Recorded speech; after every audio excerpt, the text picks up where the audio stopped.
Se o céu da Amazônia tivesse um soberano, seria a arpia. Com garras maiores que as de um urso pardo e uma força capaz de carregar animais do seu próprio peso, essa ave não é só a mais poderosa do mundo, é uma lenda viva. Vive no topo das árvores, como um guardião silencioso do ecossistema tropical. E detalhe curioso, só gera um filhote a cada 2 ou 3 anos, o que já mostra como cada nascimento é uma preciosidade. Quando ela voa até a onça para e observa, é a rainha dos ares, sem contestação.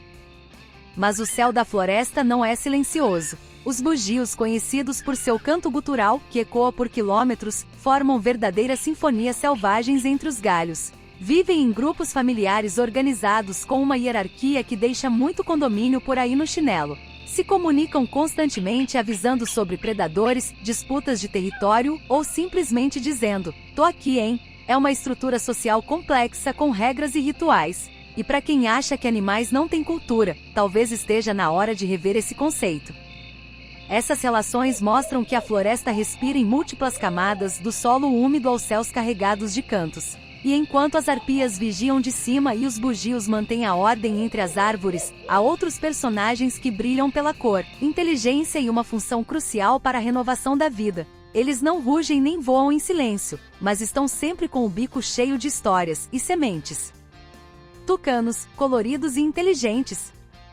Com seus bicos gigantes e vibrantes, os tucanos são uma das criaturas mais carismáticas da floresta amazônica. Mas se engana quem pensa que o tucano só chama atenção pela cor e beleza. O bico, embora grande e aparentemente desproporcional, é uma maravilha da natureza. Além de ser usado para buscar alimentos e regular a temperatura do corpo, ele também serve para se comunicar, o que demonstra a inteligência desses pássaros. Imagine que no calor intenso da floresta, o tucano pode até usar o bico como um ventilador natural para se refrescar. Um truque que poucos sabem.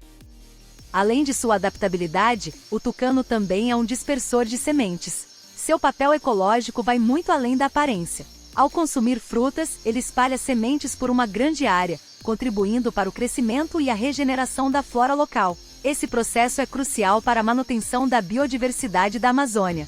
Se você parar para pensar, a cada tucano que sobrevoa a floresta, o futuro da vegetação está sendo projetado, uma árvore de cada vez. E tudo isso acontece com um simples voo e um belo bico colorido.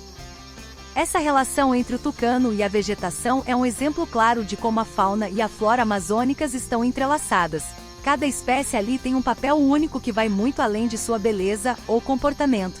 Elas são, de fato, as arquitetas de um ecossistema que depende de cada pequeno gesto, como o tucano transportando suas sementes. E falando em transportes naturais, se a vegetação se espalha com o tucano, outro ser, mais silencioso e meticuloso, também tem sua própria maneira de se espalhar pela floresta, mas com um método mais sutil.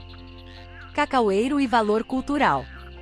O cacaueiro é mais do que uma árvore, é uma porta de entrada para a história e a cultura da Amazônia. Quando você pensa em chocolate, provavelmente imagina uma barra deliciosa, mas o que poucos sabem é que o cacaueiro, que produz vagens diretamente no tronco, foi uma moeda valiosa para povos indígenas e até mesmo para os primeiros colonizadores. O marrom escuro da semente de cacau tem o poder de despertar um mercado global, mas antes disso, ele era parte essencial do cotidiano local, sendo usado tanto como alimento quanto como ritual. Você sabia que o cacau era tão valioso que nas antigas civilizações da Mesoamérica, era considerado alimento dos deuses? Mas por trás desse chocolate que você adora, há toda uma história de conexão com a natureza. Os animais da Amazônia não são meros coadjuvantes na produção do cacau, eles fazem parte de um ciclo ecológico que garante a continuidade dessa cultura milenar. Vários mamíferos, como os macacos bugios, consomem a polpa doce da fruta, ajudando na dispersão das sementes. É como se cada vez que um macaco saboreia um fruto, ele estivesse, sem querer, colaborando para a regeneração da floresta. Aqui a natureza e a cultura humana se entrelaçam de uma forma deliciosa e simbiótica. E quem diria que um simples pedaço de chocolate poderia ser a chave para entender as complexas relações entre os seres humanos e a natureza? Quando você saboreia o chocolate, está se conectando com a história de povos indígenas, com os animais que ajudam na dispersão das sementes, e até com as florestas que precisam ser preservadas. O cacau não é só doce ao paladar, é também um lembrete de que na Amazônia, tudo tem um papel vital a desempenhar. E se você acha que o cacau tem algo a ensinar sobre a cultura e o consumo responsável, espere até descobrir o impacto que outras espécies têm na biodiversidade local. Mamíferos e aves únicos. Na vastidão da floresta amazônica, a diversidade de mamíferos e aves é como uma coleção viva de maravilhas raras. Um dos destaques é a anta, um mamífero tímido e noturno, que apesar de seu tamanho imponente, raramente é visto. Elas desempenham um papel fundamental na floresta como herbívoras, dispersando sementes de plantas essenciais. Suas trilhas na mata ajudam a criar espaços de regeneração natural para novas plantas crescerem. Em um sentido mais profundo, elas nos lembram que muitas vezes as coisas mais poderosas estão escondidas nas sombras. Às vezes, a grandeza de algo está em sua descrição. Enquanto isso, as aves como os micos e os tucanos são os artistas visuais da floresta. Os micos, com sua estrutura social complexa e interação familiar, mostram que a Amazônia é mais que uma selva, é uma verdadeira comunidade. Eles interagem com a vegetação de forma tão sutil, mas tão essencial, que se tornam os jardineiros da floresta. Seu trabalho de espalhar sementes garante que as plantas certas cresçam nos lugares certos, criando um ecossistema robusto e resiliente. Os tucanos, por sua vez, continuam sendo os mensageiros entre o chão e os galhos, com suas cores vibrantes e papel crucial na dispersão de sementes. Essas espécies são como as engrenagens invisíveis que fazem o sistema ecológico da Amazônia funcionar. Elas não só sobrevivem, mas colaboram ativamente para garantir que o ciclo da vida continue. E mesmo com o impacto crescente de atividades humanas como o desmatamento e a mineração ilegal, o papel dessas criaturas em manter a natureza equilibrada nunca foi tão importante. O que aconteceria se os micos, as antas e os tucanos desaparecessem?